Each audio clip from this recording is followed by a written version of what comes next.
All right, you guys, welcome back to Cook With Me. Today I have Chef Tom and Chef Eric, and we're going to talk about making wontons. So, first thing you're going to do is gather all your ingredients, of course, your mise en place.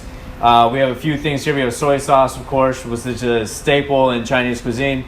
Sambal, which is chili paste, sesame oil, egg wash, and then our array of veggies here. Now, of course, you can mix and match certain things. Some people like to do just pork and maybe green onion, but we're going to do a vegetarian option as well. So we've got some fresh ginger, jalapeno, squash or zucchini, bell pepper, some cabbage, red onion, and then, of course, our wonton skins that we're going to end up using.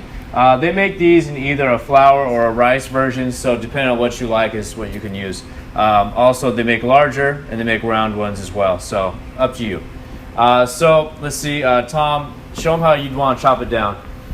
Right. So when you're doing this, you think about you want to put a really small amount inside the wonton so it doesn't burst open and spread out. So most of your cuts you want them really small so that you can put a nice amount of each ingredient in there.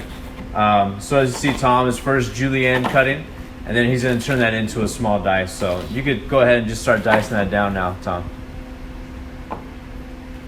So just a nice fine dice.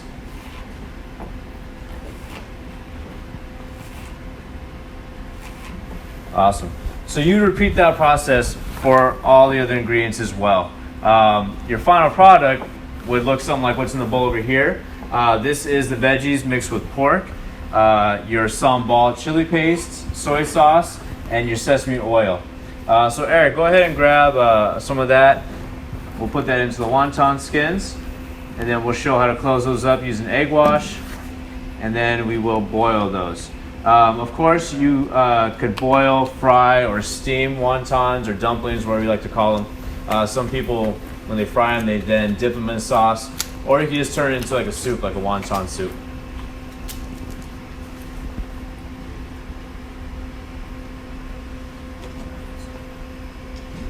All right, so what are you doing right here, Eric? I'm going to cover the outside of the wonton strips with egg wash so that it sticks closed when I fold it over.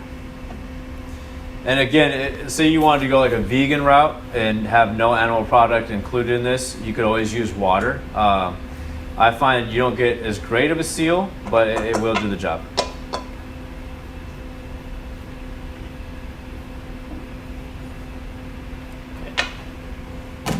So now I'm going to take a small amount of the filling and I'm going to place it in the middle of each of the strips.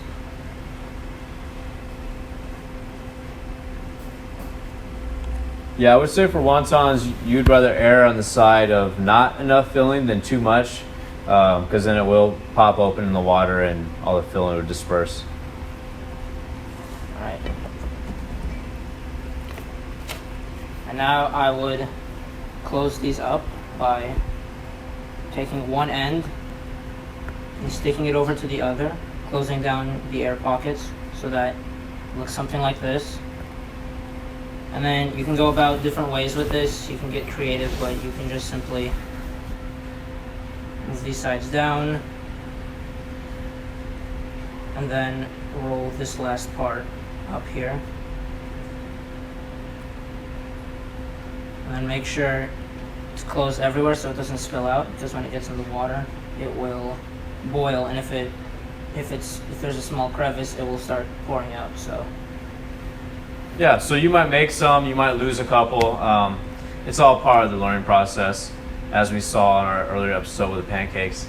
So, Tom, what do you think? What else could you put inside of a wonton besides pork? What other meats do you think? What meats? Yeah. You could put turkey, which we did that today. You could put chicken, a lot of meats. Yeah, turkey. Some people use shrimp.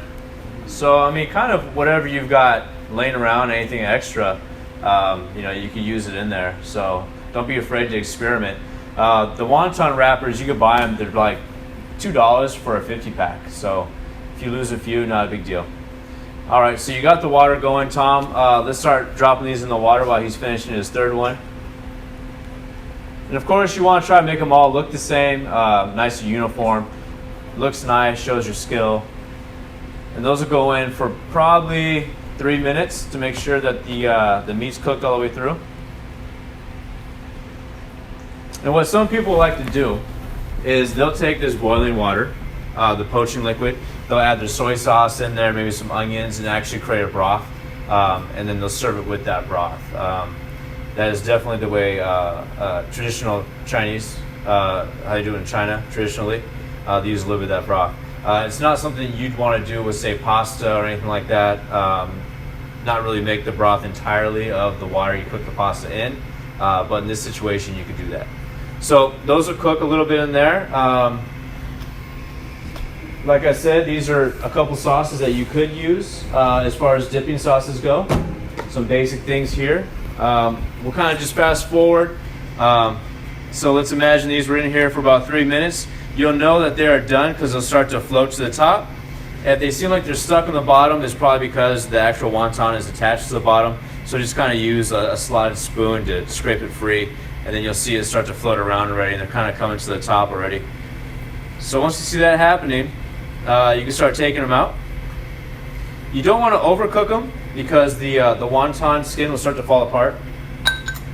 So we'll take those out and just put them into a bowl. Let's chop down a little bit of green onion, and then we'll just garnish it with some green onion. You got some chopsticks here, and that'll pretty much finish it off. So just a nice thin slice on green onion.